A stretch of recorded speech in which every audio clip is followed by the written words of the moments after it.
Hello बच्चों, स्वागत है आप सभी का अपने YouTube channel education hub online में। आज हम समांतर श्रेणी की प्रश्नावली 5.1 के प्रश्न संख्या 3 के तीसरे खंड पे हैं। प्रश्न है, निम्नलिखित में से प्रत्येक एपी के लिए प्रथम पद और सार्वंतर ज्ञात करना है। ठीक है, कल की वीडियो में आपने समझ लिया होगा कि प्रथम पद कौन सा होता है और सार्वंतर कैसे निकाल दिया जाता है। ठीक है, तो एक एपी दे रखी है 1/3, 5/3, 9/3, 13/3 एंड सो ऑन। ठीक है, तो हम कैसे करते हैं, बढ़ते हैं सॉल्यूशन पे। तो एपी का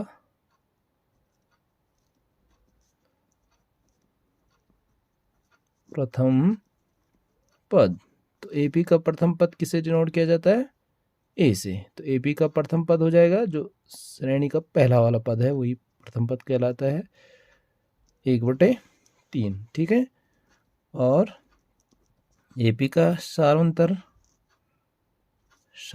या सार्वांतर ये रिप्रेजेंट किया जाता है डी से। तो डी इक्वल टू होता है दूसरा पद माइनस प्रथम पद। ठीक है, दूसरा पद है हमारे पास 5/3 और पहला पद है हमारे पास 1/3।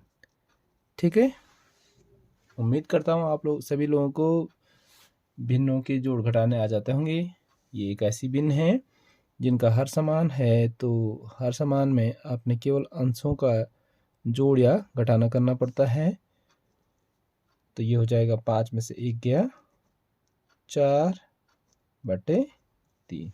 ठीक हो गया, तो सर्वांतर निकल गया है 4/3। इसका मतलब है कि दूसरे पद और पहले पद में भी 4/3 का अंतर है, तीसरे और दूसरे पद के मध्य में भी 4/3 का अंतर है। इस प्रकार से प्रत्येक अल्टरनेट जो पद हैं उनके मध्य अंतर कितना होगा, 4/3। ठीक है, आप अच्छे तरीके से समझ लीजिए और वीडियो को अंत तक जरूर देखना। अगली श्रेणी है 0.5, 1.7, 2.8, 3.9 एंड सो ऑन। एपी का प्रथम पद ए इक्वल टू, देखिए जो ये वाला पद है जो सबसे आगे होगा वही क्या कहलाता है, प्रथम पद। यहाँ पे तो कहीं पे भी गलती करने का कोई भी चांस नहीं है। और सार्वांतर क्या होगा, सार्वांतर डी इक्वल टू द्वितीय पद माइनस प्रथम पद। तो द्वितीय पद है 1.7 माइनस 0.6, तो ये हो जाएगा दशांश में से दशांश को घटा दीजिए, ये हो जाएगा 7 में से 6 गया 1, फिर दशमलव है 1 में से 0 गया 1। ठीक है, ये हो गया आंसर, 1 नंबर के लिए बन सकता है। ठीक है बच्चों बढ़ते हैं चौथे प्रश्न पे है। प्रश्न है, निम्नलिखित में से कौन एपी है और यदि कोई एपी है तो इसका सार्वांतर ज्ञात कीजिए और अगले 3 पद निकालिए। ठीक है, तो चौथे का पहला खंड है, एक श्रेणी दे रखी है 2, 4, 8 एंड 16 एंड सो ऑन। ठीक है, तो आपने पहले जांच करना है क्या यह एक समांतर श्रेणी है। तो समांतर श्रेणी को जांच करने के लिए आप करेंगे जांच एपी जांच करने के लिए। तो एपी को जांच करने के लिए क्या करना है आपने, दूसरा पद माइनस पहला पद बराबर तीसरा पद माइनस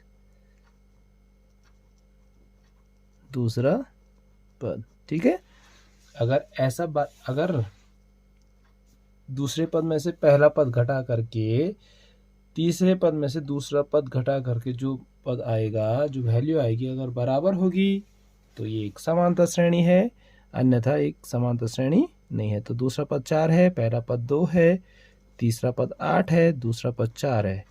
तो 4 में से 2 गया 2 और 8 में से 4 गया 4। तो आप क्या लिखेंगे, डज नॉट इक्वल टू, 2 बराबर नहीं है 4 के, अतः यह एक समांतर श्रेणी नहीं है। ठीक है बच्चों, समझ गए क्या क्या मैंने? तीसरे पद में से दूसरा पद घटाया और दूसरे पद में से पहला पद घटाया। अगर बराबर आता तो ये एक एपी होती, अगर बराबर नहीं आता तो ये एपी नहीं है। ठीक है, तो दूसरा खंड है हमारे पास, इसका 2,5/2, 3,7/2 एंड सो ऑन। फिर से लिखेंगे आप एपी जांच करने के लिए, फिर से लिखेंगे दूसरा पद माइनस पहला पद बराबर तीसरा पद माइनस दूसरा पद। ठीक है, तो क्या है दूसरा पद?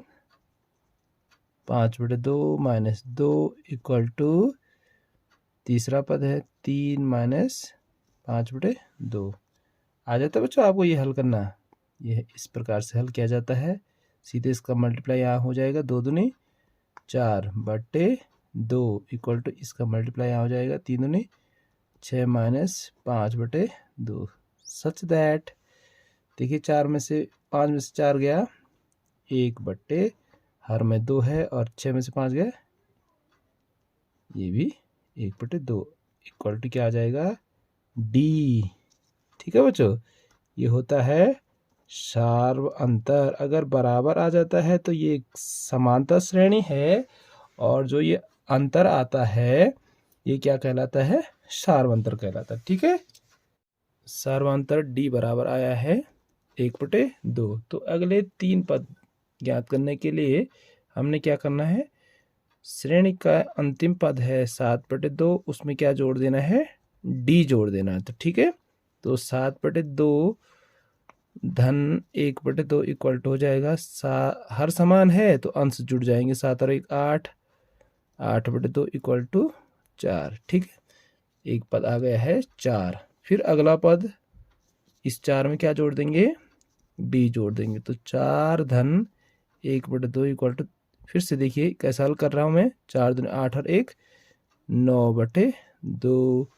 फिर अगला पद 9/2 धन डी इक्वल टू 9/2 धन 1/2। फिर हर समान है, अंश जोड़ दीजिए, 9 1 10 इक्वल टू 5। ठीक है, आंसर। समझ गए? जब आपके पदों के मध्य अंतर समान आ जाएंगे तो ये समांतर श्रेणी कहलाएगी, और जो अंतर होगा वो क्या कहलाता है? सार्वांतर कहलाता है। और अगला पद निकालने के लिए आपने सार्वांतर जोड़ते जाना है। ठीक है, तीसरा खंड है -1.2, -3.2, -5.2, -7.2 एंड सो ऑन।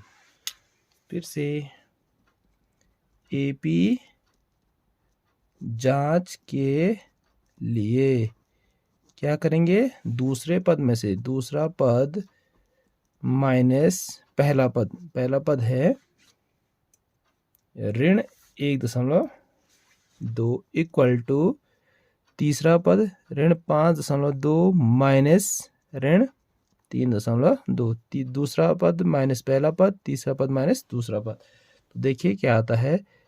3.2 ऋण का हो जाएगा धन 1.2 इक्वल टू -5.2 ऋण का हो जाएगा धन 3.2। देखिए हमेशा याद रखना, जब विपरीत चिन्ह होते हैं तो घटाए जाएंगे, विपरीत चिन्ह है तो घटाए जाएंगे, और चिन्ह उस राशि का आता है जो बड़ी है। यहाँ पे कौन सी राशि बड़ी? 3.2 बड़ी है, तो चिन्ह आएगा 3.2 का, और घटा दीजिए इसको। दशांश में 2 में से 2 गया 0, फिर दशमलव स्थान है, 3 में से 1 गया 2 इज इक्वल टू, यहाँ भी 5.2 बड़ी है तो माइनस चिन्ह आएगा, और दशांश में से दशांश गया 0, 5 में से 3 गया 2, बराबर आ चुका है। अतः यह एक एपी है तथा सार्वंतर डी बराबर ऋण 2। ठीक है, अगला पद होगा, अगला पद जो अंतिम पद है उसमें क्या जोड़ देंगे, सार्वंतर जोड़ देंगे। तो अंतिम पद है -7.2 धन डी।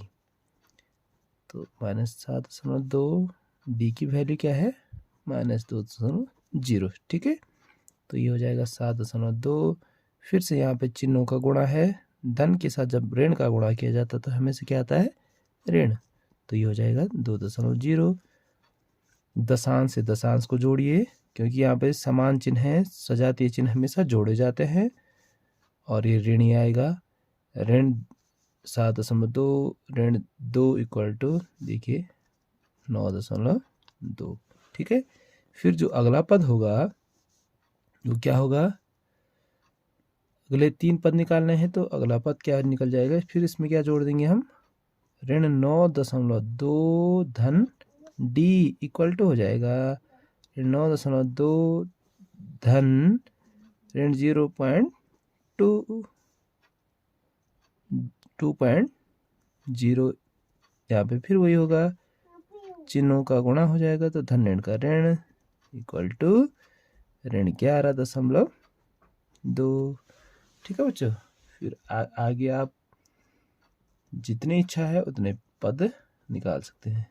ठीक है, ऋण 11.2 धन ऋण 2.0 इक्वल टू ऋण 11.2 धन ऋण का ऋण, ये हो जाएगा ऋण 13.2। ठीक है, आंसर। इस तरीके से आप, इसमें लगभग 15 खंड है, तो एक एक करके आप समझते जाएंगे। ठीक है, आगे बढ़ते हैं चौथे खंड पे। सीरीज दे रखी है -10, ऋण 6, ऋण 2, 2। फिर से एपी की जांच करने के लिए फॉर्मूला वही रहेगा, दूसरा पद माइनस पहला पद इक्वल टू तीसरा पद माइनस दूसरा पद। दूसरा पद है हमारे पास ऋण 6, ऋण पहला पद है हमारे पास ऋण 10। ठीक है, इक्वल टू तीसरा पद है हमारे पास ऋण 2, ऋण ऋण 6। ठीक है, तो फिर से चिन्हों के गुणा है, यहाँ पे ऋण ऋण का होता है धन, और ये हो जाता है 10 इक्वल टू ऋण 2 ऋण ऋण का धन 6। तो ये हो जाएगा, फिर से देखिए ध्यान से, यहाँ पे एक धन चिन्ह है, एक ऋण चिन्ह है, यहाँ पे भी एक धन चिन्ह है, एक ऋण चिन्ह है। तो विपरीत चिन्ह हो गए, तो विपरीत चिन्ह हमेशा क्या किए जाएंगे, घटा दिए जाएंगे, और बड़ी राशि का चिन्ह आएगा। तो 10 में से 6 गया 4, और धन आएगा, यहाँ भी 6 में से 2 गया 4, तो बराबर आ चुका है अंतर। अतः उपरोक्त एपी, उपरोक्त श्रेणी क्या है, एपी है। ठीक है, और जिसका सार्वंतर डी इक्वल टू 4। समझ गए होंगे आप। तो इससे हम श्रेणी के अगले पद भी निकाल सकते हैं। 3 पद निकालना, तो पहला पद निकालते हैं, अंतिम पद में क्या जोड़ देंगे, 2 धन सर्वांतर जोड़ देंगे, तो 2 धन 4 इक्वल टू 6। फिर दूसरा जो निकालना होगा पद, उसमें अंतिम पद 6 हो गया, 6 में क्या जोड़ देंगे, डी जोड़ देंगे, तो 6 धन 4 इक्वल टू 10। अगला पद इक्वल टू 10 धन डी इक्वल टू 10 धन 4 बराबर 14। आंसर क्लियर हो गया बच्चों, वेरी गुड। इस क्रम में आगे बढ़ते हैं 5वें खंड पे। श्रेणी दे रखी है 3, 3 अंडर रूट 2, 3 धन 2 अंडर रूट 2, 3 धन 3 अंडर रूट 2। तो फिर से फॉर्मूला वही रहेगा, जांच के लिए दूसरा पद माइनस पहला पद इक्वल टू तीसरा पद माइनस दूसरा पद। दूसरा पद है हमारे पास 3 धन अंडर रूट 2 ऋण 3 करेंगे पहला पद, और तीसरा पद है 3 धन 2 अंडर रूट 2 माइनस दूसरा पद है 3 धन अंडर रूट 2। हमेशा याद रखना जब भी आपके सामने ऋण चिन्ह है और 2 पद हैं तो ब्रैकेट जरूर लगा दीजिएगा, ठीक है। तो देखिए 3 में से 3 गया 0, बचेगा under root 2 is equal to, यहाँ से पहले ब्रैकेट खोल देते हैं, ऋण 3 और धन ऋण का हो जाएगा ऋण अंडर रूट 2। फिर से 3 से 3 कट जाएगा, 2 अंडर रूट 2 में से 1 अंडर रूट 2 गया तो ये बचेगा अंडर रूट 2, ठीक है बच्चों। ये है 2 अंडर रूट 2 है और ये है 1 अंडर रूट 2, इसमें से घटा दिया जाए तो 1 अंडर रूट 2 बचेगा या अंडर रूट 2। तो हम क्या लेंगे, यह क्या है, यह AP है जिसका क्या है, सार्वधातुक क्या है, D बराबर अंडर रूट 2। Very good. और अगले पद निकाल दिए जाएंगे, 3 पद निकालने हैं हमने अगले, तो ये हो जाएगा अंतिम पद क्या है, 3 धन 3 अंडर रूट 2 में क्या जोड़ दिया जाएगा, D जोड़ दिया जाएगा। तो ये हो जाएगा 3 धन 3 अंडर रूट 2, D की जगह वैल्यू रखेंगे अंडर रूट 2। तो देखो ये एक परमेय संख्या है 3, तो 3 में किसी प्रकार की छेड़खानी नहीं होगी, लेकिन ये परमेय पद है और ये 3 अंडर रूट 2 है, इसमें 1 अंडर रूट 2 और हो जाएगा तो 4 अंडर रूट 2। फिर अगला पद 3 धन 4 अंडर रूट 2 धन D इक्वल टू 3 धन 4 अंडर रूट 2 धन अंडर रूट 2 इक्वल टू 3 धन 4 1 5 अंडर रूट 2। अगला पद